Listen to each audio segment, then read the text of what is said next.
Hi, my name is Charity Evans, and I am currently a student at ECPI Medical Career Institute. I'm currently in the BSN program, and I am currently in the course of Senior Practicum. My Senior Practicum project was to choose something that I wanted to improve. So my project involved revising a fall risk care plan within a skilled unit. In this unit in which I work, we care for individuals that may be post-surgery.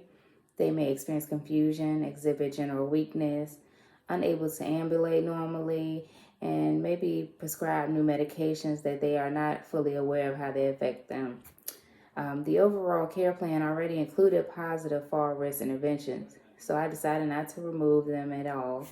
However, I did add several interventions which I learned a lot from through the evaluation process, and made suggestions for future beneficial additions to the unit.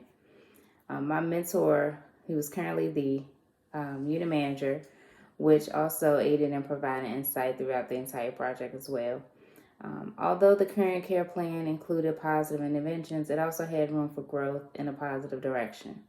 The original care plan involved interventions involving anticipating the patient's needs, assistive devices that may be needed, educating the patient on the use of call bell, being sure that the call bell remains in reach at all times, encourage compliance with rehab sessions, ensure appropriate footwear at all times, if that be non-skid socks or shoes, ensuring that the environment is always clutter-free, and specifying any distractive activities that could minimize the potential falls.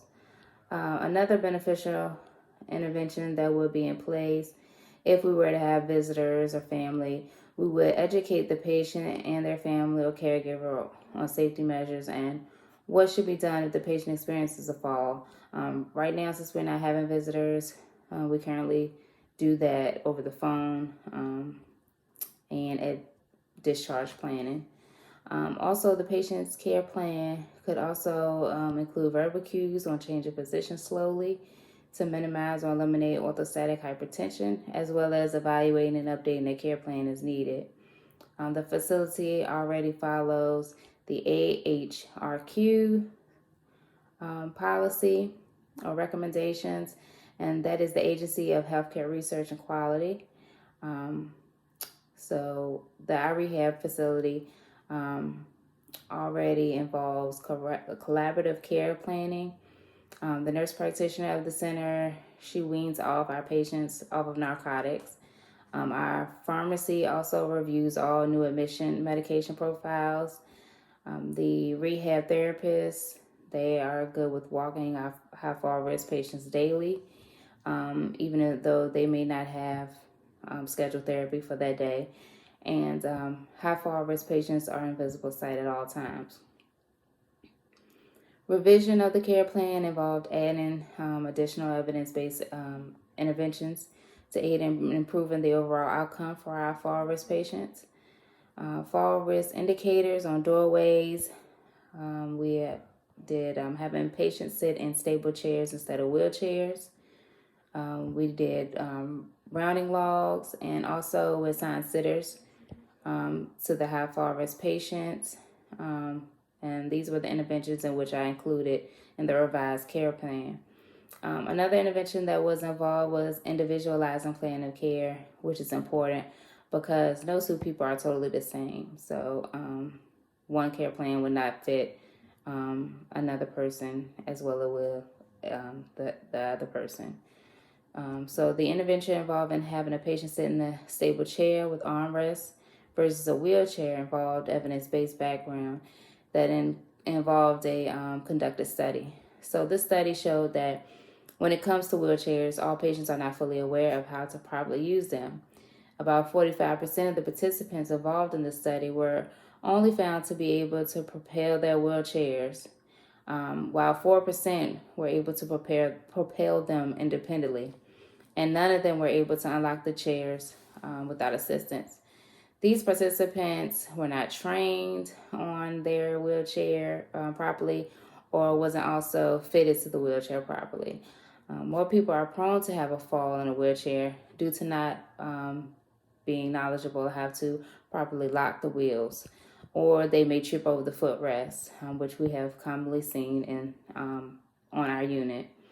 With consideration of these findings, wheelchairs can be posed as a restraint.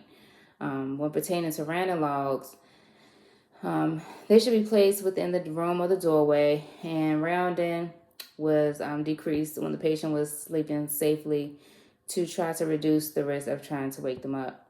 While rounding, that staff member was to put in place of the 5 P's to help reduce falls. The 5 P's involved assessing the patient's pain, personal needs, the position of the patient, placement of their needs in reach, and also preventing falls. So the revised care plan was approved for the overall unit over a 2-week period by my mentor, which is also the unit manager.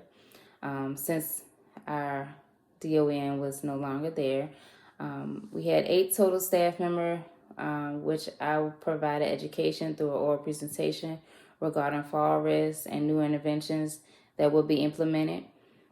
Prior to implementing the care plan, the total falls 2 weeks prior was a total of 15, with 3 being recurring patients.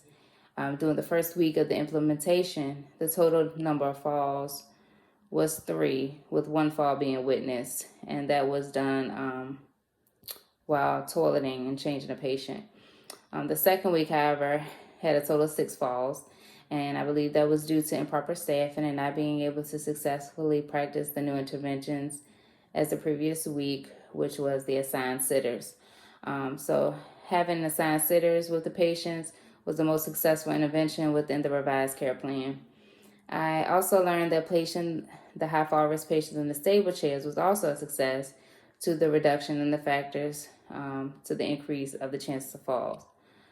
So due to the use of the sitters for the first week, we only did the rounding logs for the second week due to the lack of staff. So the patients were checked on a 15-minute basis, which were completed through the collaborative work.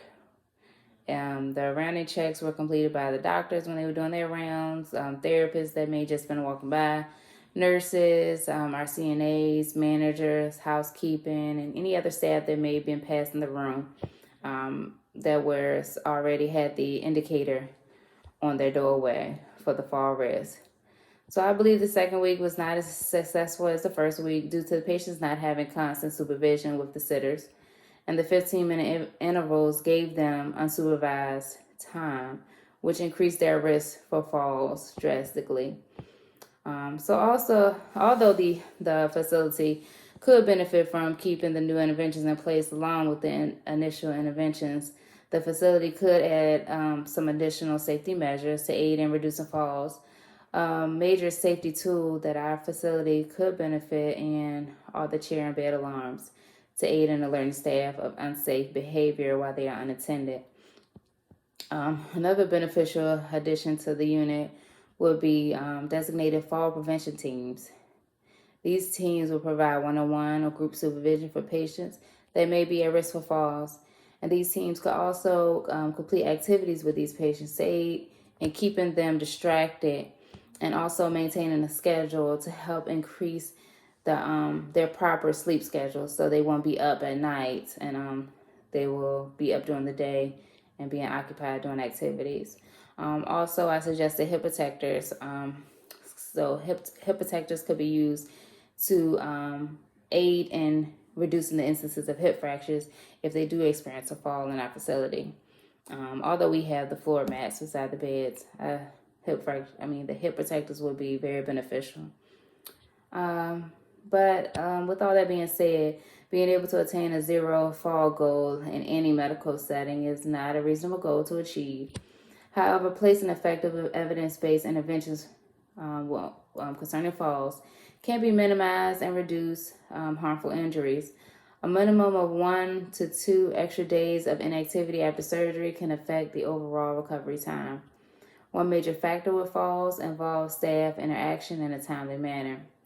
Appropriate interaction times are mainly related to properly staffed units, which that was a problem for us. We were not properly staffed, so that increased our chances for fall for the second week, which it was. The overall experience with this project was a great learning tool, and it was very rewarding to see the decrease in falls, decrease in injuries. My mentor was able to assist me with understanding different aspects of the initial fall risk care plan for the unit. He was also helpful in providing resources to refer to through the project's process.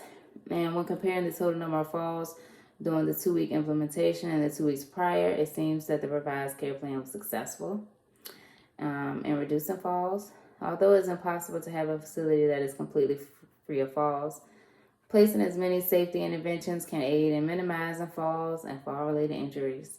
It was a pleasure to do this project, and I was glad to see the outcome. And thank you for your time.